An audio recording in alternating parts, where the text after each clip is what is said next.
যেমনটা তোমাদেরকে বলেছিলাম নেক্সট ভিডিওতে পুরো মার্কেটটা ঘুরে দেখাবো। পুরো মার্কেটটা ঘুরে দেখাতে গেলে আমার 2 দিন শেষ হয়ে যাবে।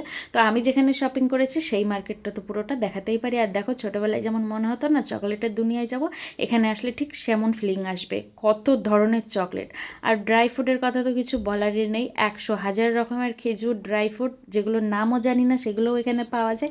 তো এই আঙ্কেলটা না এখানে আমাদেরকে দেখাচ্ছিল, মানে বোঝাচ্ছিল কোনটা কী ধরনের কী কোয়ালিটির। আর আমাদের এখানে যেহেতু আমরা ড্রাই ফ্রুট এখানে নিচ্ছিলাম, তো আমাদের এখানে ড্রাই ফ্রুটের প্রথমে কোয়ালিটি চেক করানো হয়, মানে কোয়ালিটি দেখে তারপরে জিনিস কেনো, কোনো লোক ঠকানো কাজ নেই। তো এখানে আমরা ড্রাই ফ্রুট দেখার পরে আমি এখানে রুয়াবজা দেখছিলাম, কারণ মহব্বতির শরবত বানাতে গেলে রুয়াবজার দরকার হয়, আর মহব্বতির শরবত আমার অনেক ফেভারিট।